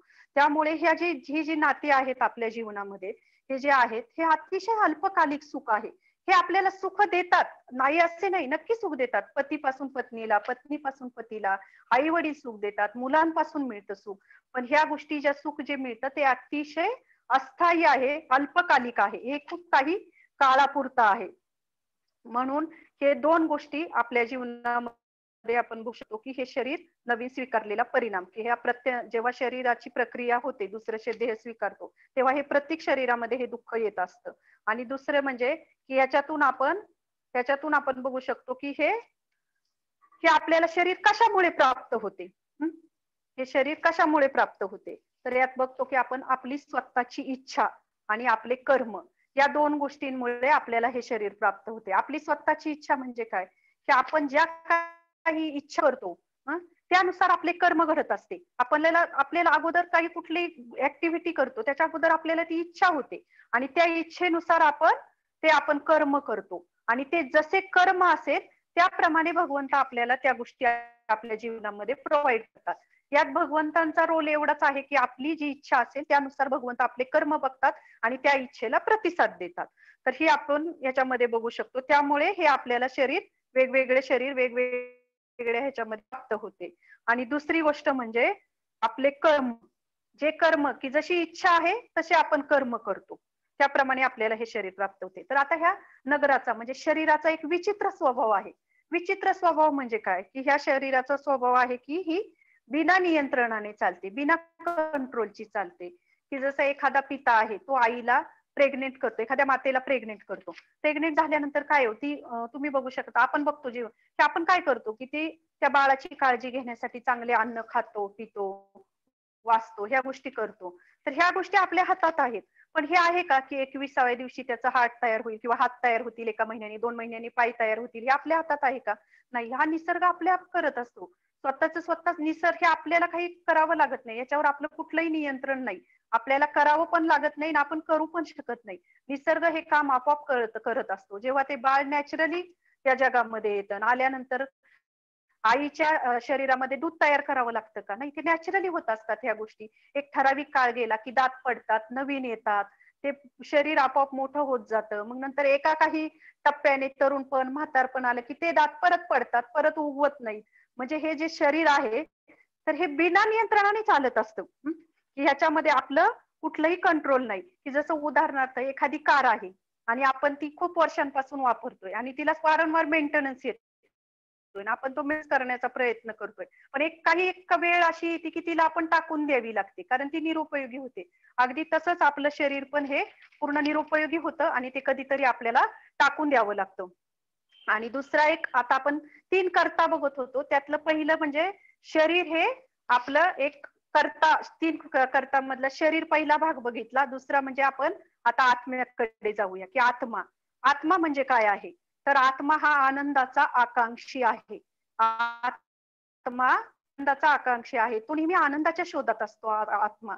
आणि भगवंत आपल्याला एक फ्रीडम देतात आणि त्या फ्रीडममुळे आपण आपल्या जे फ्रीडम असतं त्यानुसार ते जे स्वातंत्र्य असतं त्यानुसार आपण आपल्या जीवनामध्ये इच्छा व्यक्त करतो आणि त्यानुसार आपले जीवन जगतो आणि त्या जीवनानुसार आपल्याला पाप पुण्याची प्राप्ती होते. तर भगवंतांनी आपल्याला एक स्वातंत्र्य दिलेलं आहे, फ्रीडम दिलेलं आहे. पाप पुण्य, पाप चॉईस करायचं का पुण्य चॉईस करायचं, याच्यामध्ये भगवंतांचा कुठलाही इंटरफेअर नाहीये ह्याच्यामध्ये. तर आपण आपल्या जीवनाचं आपणच ते इच्छा चॉईस करत असतो त्या पद्धतीने आपलं जीवन घडत असतं. त्यामुळे आपल्या जीवनामध्ये ही गोष्ट खूप महत्वाची की आहे की जे फ्री विल आपल्याला मिळतं की ते आपण किती कशा पद्धतीने वापरतो. की एखादी चांगली गोष्ट आहे, एखादी वाईट गोष्ट आहे, ती मला करायची की नाही करायची इथे कोणी सांगायला येत नाही. आपण ते चॉईस करतो, आपण तो विचार, नाही आता मी हे करणार आहे, नाही मी आता ते करणार आहे. तर ह्याला जे म्हणतात ते फ्री विल. तर त्यात आपण कसा करतो त्यानुसार आपल्याला आपल्या पाप पुण्याची प्राप्ती होते. आणि तिसरी गोष्ट म्हणजे एक आपण नेहमी म्हणतो की एक शरीर, आपण भगवद्गीते अतिशय महत्वाच्या स्लाइड आहेत ह्या. कारण खरंच हे चिंतन आणि मनन करण्याजोगे आहेत की आपल्या जीवनामध्ये आपल्याला खरोखर जर भगवद्गीता समजून घ्यायची असेल तर याचा खरंच आपण आपल्या जीवनामध्ये चिंतन आणि मनन केलं पाहिजे. की जसे आपण बघतो की याच्यामध्ये आपलं शरीर हे आत्मा आहे, हे शरीर नश्वर आहे. की जेव्हा आपण म्हणतो की हे माझं शरीर आहे, तर ऍक्च्युली हा एक भ्रम आहे, हे आपण समजून घेण्याचा प्रयत्न केला पाहिजे. कारण मागच्या दुसऱ्या अध्यायामध्ये आपण हा विषय घेतला होता की हे शरीर नश्वर आहे. त्यामुळं मी एक शरीर आहे असं म्हणणे म्हणजे एक भ्रम आहे. की जसे आपण बघतो की एखाद्या शहरामध्ये एखादी व्यक्ती राहत असेल, आपण तिला नाव ऍड्रेस विचारलं तर ती सांगते की मी इथे इथे राहते. ती शहराचं नाव सांगून म्हणते का की मी हे बारामती शहर आहे किंवा मी हे पुणे शहर आहे. तर ती स्वतःची इंट्रोडक्शन म्हणजे आपलं स्वतःचं नाव पत्ता सांगते. तसंच आपलं हे शरीर सुद्धा त्या शहराप्रमाणे आहे आणि त्याच्यामधील तो आत्मा हा वेगळा आहे. तर याच्यातून आपण एक खूप छान शिकवण शिकू शकतो की माझ्या जीवनामध्ये जे काही सुख किंवा दुःख येतं, तर ही पूर्णपणे माझी चॉईस आहे. त्याच्यामध्ये दुसरी कोणीही व्यक्ती जबाबदार नाही. हे आपण आपल्या जीवनामध्ये खरेच अतिशय महत्वाचं लेसन आहे की आपल्या जीवनामध्ये जे काही सुख दुःख येतात कर्म कारणीभूत आहेत. आणि दुसरी म्हणजे प्रकृतीचा नियम अत्याधिक कठोर आहे. आपले रक्षण आपण स्वतःच केले पाहिजे. म्हणजे आपण ज्या काही आपण इच्छा स्वीकारतो जीवनामध्ये त्या अतिशय काळजीपूर्वक केल्या पाहिजेत आणि त्याप्रमाणे आपण कर्म केले पाहिजे. त्यामुळे प्रकृतीच्या नियमामध्ये आपल्याला कुठलीही सुटका नाही. तुम्ही चुकीचे कर्म केले तर त्याचे फळ हे तुम्हाला भोगावेच लागेल. आता तिसऱ्या कर्त्याकडे वळूया आपण. तिसरा कर्ता म्हणजे जो आहे परमात्मा. तर परमात्मा म्हणजे शरीराबरोबर परमात्मा म्हणजे भगवान श्रीकृष्णांचं रूप आहे एक छोटं, की ते परमात्माही आपल्या हृदयामध्ये राहत असतो. तर हा परमात्मा आपल्याला सगळ्या शरीराची जी फॅसिलिटी आहे आपल्याला किंवा जे शरीर आहे त्याचा पूर्ती करता आहे. तर तो भगवंत हे आपल्याला सगळ्या सामग्रीची पूर्ती करता आहेत शरीराचे. तर परमात्मा म्हणजे ते आहेत आणि दुसरी म्हणजे ते आत्म्याचे स्रोत आहेत. आत्मा हा त्यांचाच अंश आहे. त्यामुळे आत्मा म्हणजे परमात्म्याचा स्रोत. हा तिसरा कर्ता आपल्या ह्याच्यामध्ये शकतो आपण. आणि याचा दुसरी गोष्ट म्हणजे याचा आपण बघू शकतो की याचा आधार म्हणजे परमात्मा जो आहे की मनुष्य जसं म्हणतो की आपण कुठलीही गोष्ट आपल्या जीवनामध्ये हा ओके परमात्मा मनुष्याची अर्जी ईश्वराची मर्जी. म्हणजे आपण नेहमी म्हणतो की आपल्या जीवनामध्ये कुठलीही गोष्ट आली की ती भगवंतांनी केली, त्या देवाने केली असं आपण म्हणतो. असे नाहीये की जसे आपण मी म्हटलं मगाच्या प्रमाणे की जशी इच्छा करू तसे आपले कर्म घडते. की जसं आपण एखादं उदाहरण घेऊ शकतो ह्याच्या की एखादी गोष्ट आपल्या जीवनामध्ये आपण खूप प्रयत्न करतो मिळवण्यासाठी, कष्ट करतो. पण किती लोक जगामध्ये हजारो लोक कष्ट करतात, पण त्या हजारो लोकांना ती गोष्ट मिळते का? आणि एखाद्याला ती कष्ट न करताही मिळून जाते. कारण त्याचे पूर्वीचे कर्म त्यांनी तसे केलेले असतात आणि त्याप्रमाणे भगवंत त्या कर्माला प्रतिसाद देऊन भगवंत त्या गोष्टी त्याच्या जीवनामध्ये देत असतात. की जसं एखादा हुशार विद्यार्थी आहे, त्याला चांगल्या फॅकल्टीला जायचे, तो खूप प्रयत्न करतो, कष्ट करतो, हुशार आहे, पण तरी पण त्याला कधी कधी ती गोष्ट मिळत नाही. आणि मग ह्याच्यातून आपण बघू शकतो की अशा घटना जेव्हा आपण तो जीवनामध्ये तेव्हा त्याला नक्कीच आपले पूर्वीचे काही कर्म असतात आणि त्या कर्मानुसार भगवंत आपल्याला या जीवनामध्ये तसा प्रतिसाद देतात. तर ह्याच्यातून आपण खूप अनमोल लेसन घेऊ शकतो, खूप चांगली शिकवण घेऊ शकतो की भगवंत हे निर्दोष आहेत. ते फक्त केवळ आपली सहाय्यता करतात. आणि इच्छा पण आपली आणि कर्म पण आपलेच. भगवंत या जगामध्ये जर सगळ्यात जास्त शिव्या कोण खात असेल तर भगवंत खातात. आपल्या जीवनामध्ये कुठली चांगली गोष्ट घडली, की आपण म्हणतो आमच्या कर्माने आम्ही प्रयत्न केला. पण वाईट घडलं तर मग मात्र आपण भगवंतांना दोष देतो.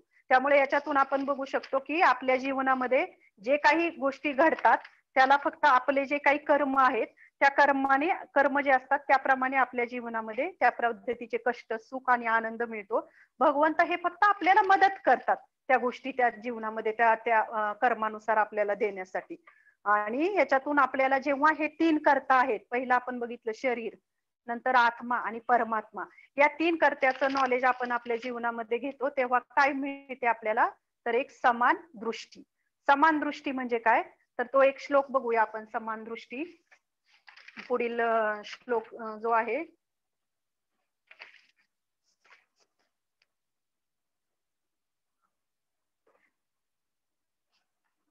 18वा श्लोक आहे. विद्या विनय संपन्ने ब्राह्मणे अस्ति शुनीशैव शोपाके च पंडिता समदर्शिन.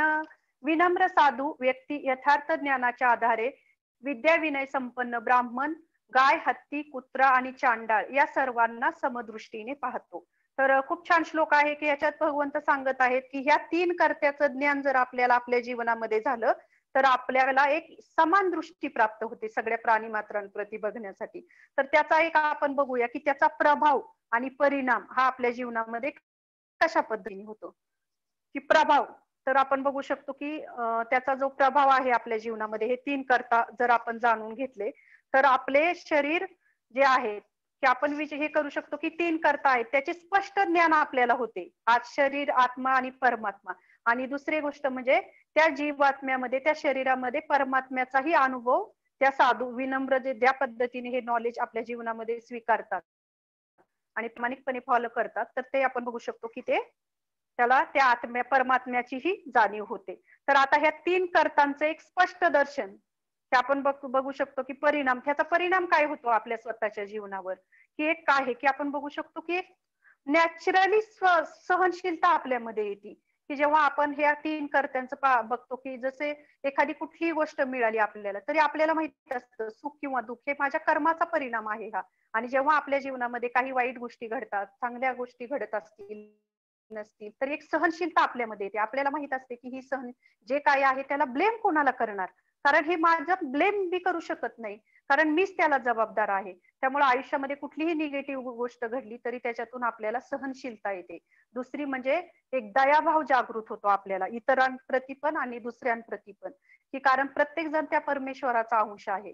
आणि त्यामुळे त्याला एक आपल्यामध्ये नॅचरली एक दयाभाव आपण परमात्म्याच्या स्तरावर बघतो, नॅचरली दयाभाव जागृत होतो. आणि दुसरी गोष्ट म्हणजे वास्तविक स्वतःकडून आणि दुसऱ्यांकडून अवास्तविक अपेक्षांचा त्याग. की आपल्या जीवनामध्ये आपण बघतो की जितक्या आपण दुसऱ्यांकडून अपेक्षा ठेवतो किंवा आपल्याकडून स्वतःच्या काही अपेक्षा असतात स्वतःच्या, त्या पूर्ण नाही झाल्या तर आपल्याला प्रचंड नैराश्य येतं आपल्या जीवनामध्ये आपण बघतो.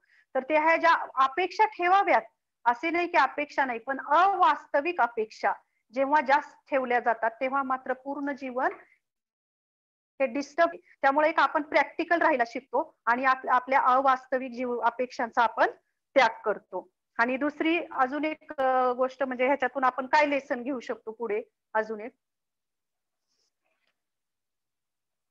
हा, की आपण किती गोष्टी अशा असतात जीवनामध्ये की आपण प्रयत्न करतो, जगामध्ये बघतो की आपण एक किती ठिकाणी एक वास्तविक जे म्हणतात बंधू प्रेम, ते जग हे करण्याचा प्रयत्न करतात. जगामध्ये किती प्रयत्न केले जातात, एक चांगले संबंध एका देशाचे दुसऱ्या देशाबरोबर असतील, एका देशातल्या इंटरनल जे वेगवेगळे जाती समाज असेल त्यांचे एकमेकांबरोबरचे बंधुभाव, जो वास्तविक बंधुभाव जो आपण नेहमी म्हणत असतो, तर ही गोष्ट फक्त भगवद्गीतेच्या ज्ञानाच्या आधारेच येऊ शकते. कारण जेव्हा आपण आत्मेच्या स्तरावर इतरांना बघतो तेव्हा प्रत्येक जण भगवंतांचा अंश म्हणून आपण समजतो.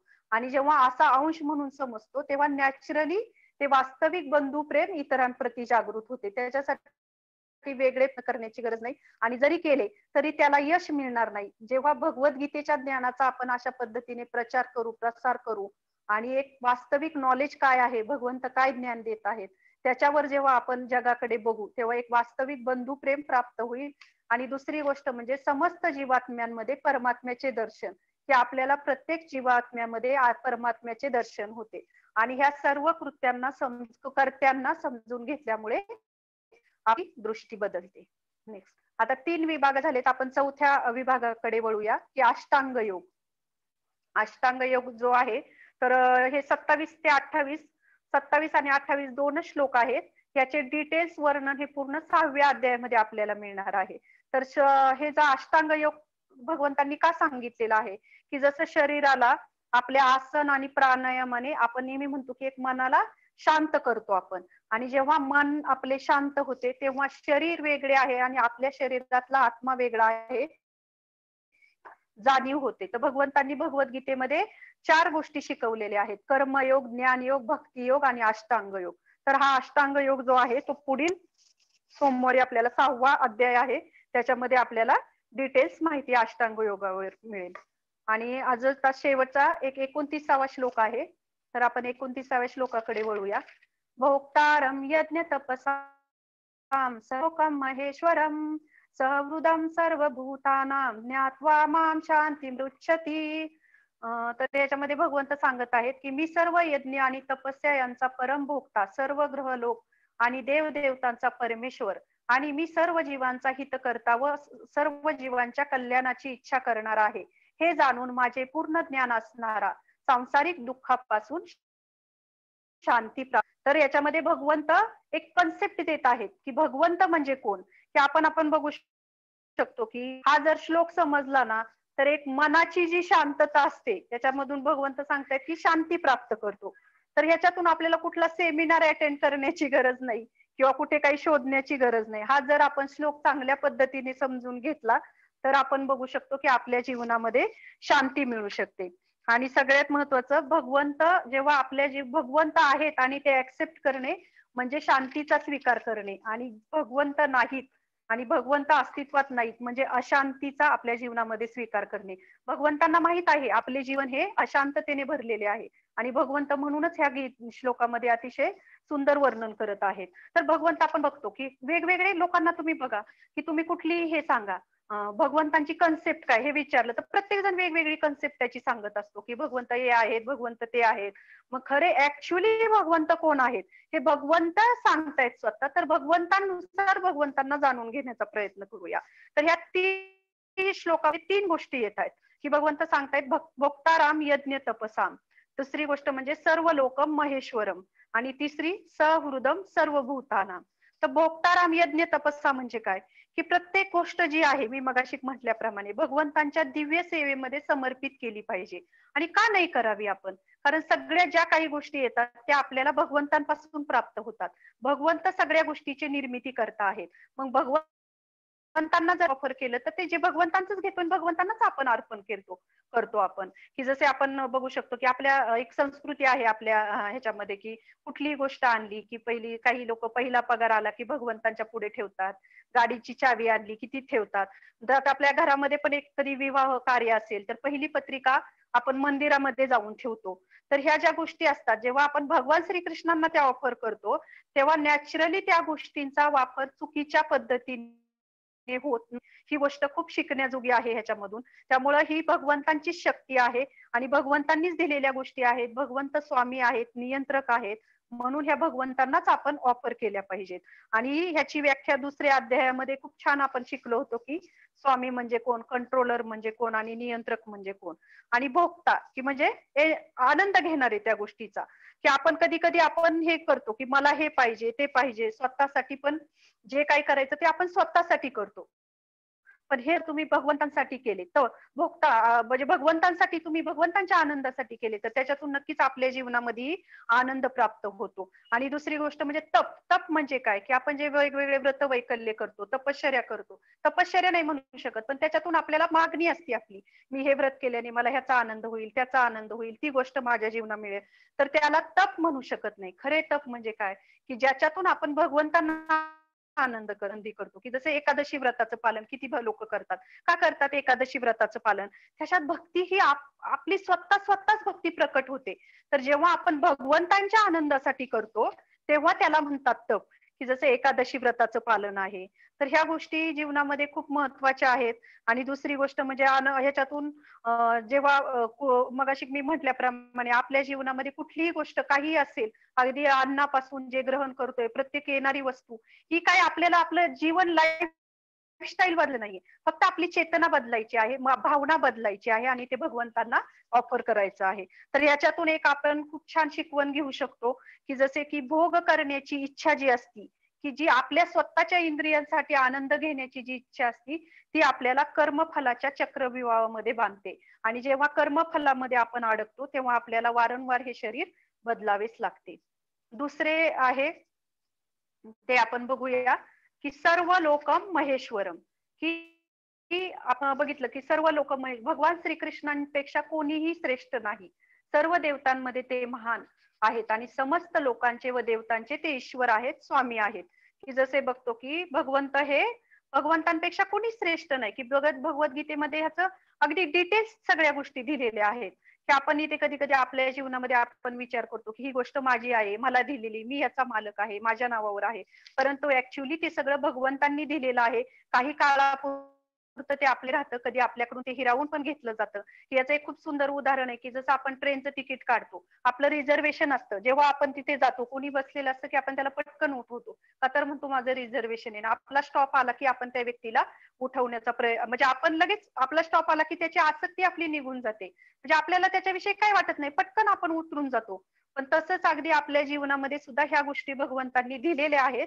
पण आपण एक केअर टेकर आहोत. एक काही काळापुरत्या भगवंतांनी आपल्याला गोष्टी दिलेल्या आहेत आणि काही काळापुरत्या आपण त्याची काळजी घेत आहोत. अशी जेव्हा भावना आपल्या जीवनामध्ये प्रत्येक गोष्टीकडे येईल, तेव्हा आपल्याकडे कधी काही गोष्टी येतील, जातील, त्या भगवंतांनी दिल्यात, भगवंतांनी घेतल्यात, अशी भावना जेव्हा आपल्या हृदयामध्ये, मनामध्ये होते, तेव्हा आपल्याला नक्कीच दुःखाची प्राप्ती होणार नाही.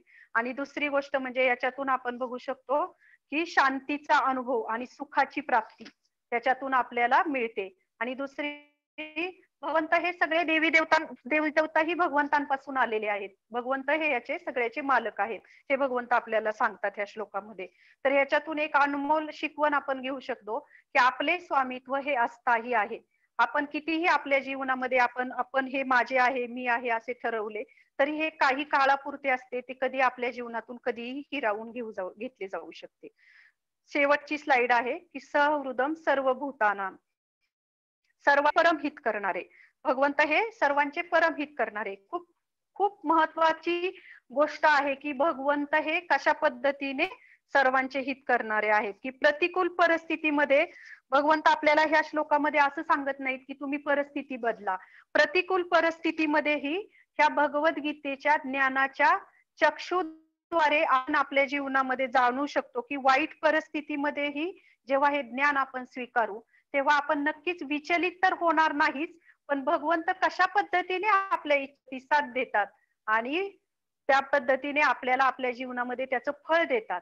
उलट भगवंत आपल्याला त्या गोष्टी प्रोव्हाइड करत असतात आणि भगवंतांना नेहमी वाटत असतं की परमहित म्हणजे भगवंत हित जाणणारे आहेत.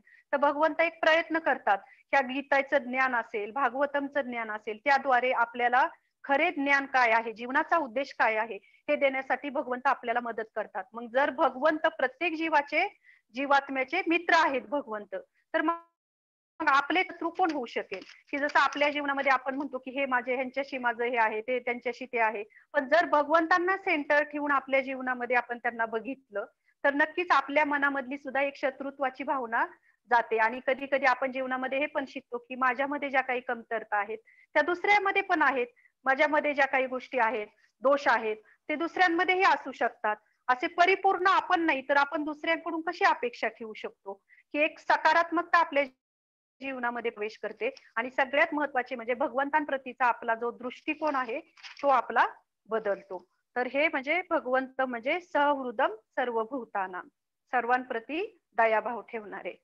तर हा आपण 5व्या अध्यायावरील एक सारांश आज चर्चा केलेला आहे. अपेक्षित आहे की तुम्हाला समजण्यासाठी थोडीफार मदत झाली असेल. एक प्रयत्न केला मी. तर त्याच्यावर कुणाचे काही प्रश्न असतील तर आपण नक्कीच 1-2, कारण वेळ 10-15 मिनिटं लेट झालेला आहे, तर घेऊ शकतो, किंवा काय असेल तर सांगू शकता काही कमेंट्स तुमच्या. थँक्यू. हरे कृष्ण.